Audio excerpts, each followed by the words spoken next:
Alright, so the Fennec, or as we know it as the Vector, saw a lot of use in its first release for, well, the insane rounds per minute you could actually dish out with this weapon. But how does this actually hold out now in Warzone? I'm going to show you my loadout I actually use for this, and I'm just going to let you know my actual thoughts on it.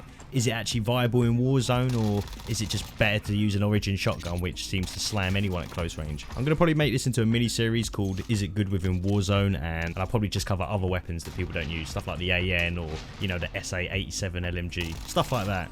But as always, if you guys are new here, make sure you like the video and just subscribe to me, bringing out regular Modern Warfare and Warzone content for you boys. Now the first loadout I'm using with the Fennec is the one that you actually get for reaching max level of Season 5. It's called Dawn to Dusk. This comes with the ZLR-16 Apex barrel, the PBX Hollow 7 sight, which I think is actually perfect for this gun. Just feels right to use on it. Then we've got the Forge Tac CQS and a Commando foregrip with the sleight of hand perk, and you're probably going to need it on this because the 25 round mag is going to deplete insanely fast. There's also another setup I use, which is the main one, which I'm going to show you later on. The thing I actually like about the Fennec is once you get into that close proximity of someone, you can just shred them with the insane fire rate that the gun has. Of course, like I did say, everyone nowadays is using the Origin, and if you get caught in close range with that gun, even the one that you pick up off the floor, you're pretty much toast either way. But I'm not going to give up hope with this gun. But if you are using this weapon, I really do suggest that you have either a rocket launcher on, that's going to be your secondary to take people out if you run out of ammo, or, you know, you're going to be using the Fennec as an SMG backup. Like if you've got an assault rifle, you know, you waste out of ammo, someone comes close quarters, the Fennec's a good shout. Or if you've got a sniper rifle and then someone's already in at mid to close range, you should be able to nail them with this gun. The thing I don't really like about the weapon is just the amount of bullets that you waste. If you end up just firing at someone for a couple seconds, not hitting all your shots that accurate, you're going to spend all the time constantly reloading. So if you're playing duos or solos, I think this gun's perfect. But if you're playing something like trios or quads, you're going to spend half the fight just sitting there reloading this gun constantly. That's why sleight of hand is going to help massively. So if you want to take one of the attachments off and put sleight of hand on, I do really recommend it, which was on the first setup that I just showed you. But now I'm going to be showing you the second loadout that I actually use with this weapon. So in this Warzone loadout, for the muzzle, we're going to use the ZLR Sabre. It's going to give us sound suppression, damage range, and recoil control. Next for the barrel, we've got the ZR-16 Apex. It's going to give you damage range, bullet velocity, and recoil control. Now, I know what you're thinking. Why don't you just go for the deadfall? It's already going to give you a built-in suppressor.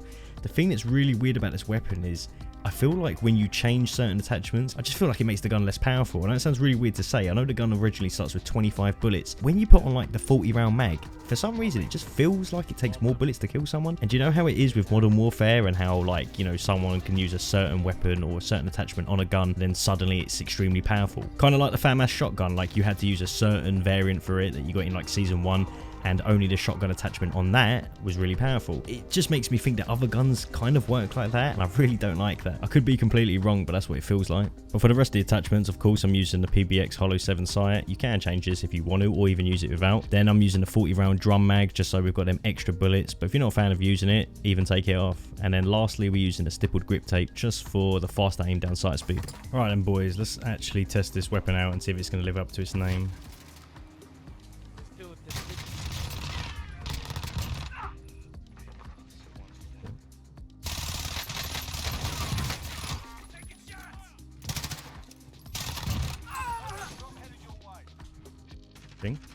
Alright. Down for the flank. Nice. Oh look. Maybe there are. Hold on, is this my gun? Oh, no, it ain't. Damn, I thought he straight up nicked my gun.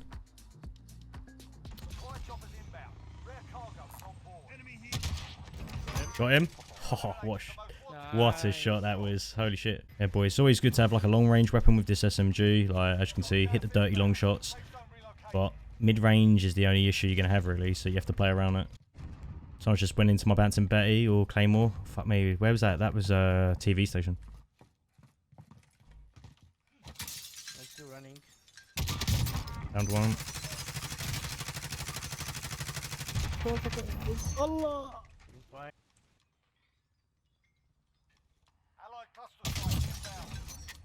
Yeah.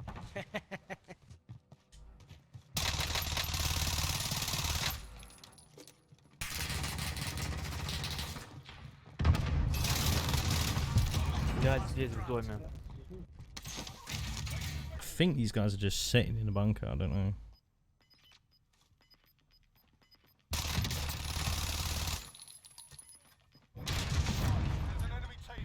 That's pretty much why, boys, the Vector's good with the Strela, because if they hide around corners with the Strela, you can damage them like that. For some reason, the Strela feels like it does more damage than the RPG. It's weird. So, yeah, I like having a Strela as my secondary.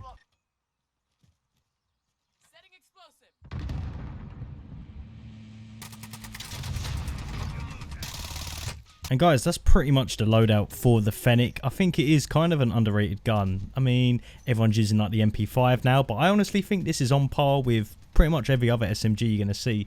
It is good, and it seems somewhat reliable at that close range encounter. At the minute, obviously the Origin and the MP5 are sort of dominating it, but definitely give this a try. You know, just mess around with the attachments and see what works for you, because I can tell you the gun is not bad at all. But guys, that's it, just my video on it. If you want to see more of this like sort of mini series I'm going to be doing with different weapons that people don't really use too much, then let me know in the comments. I really want to know about it. And as always, make sure you like the video, and I'll catch you later.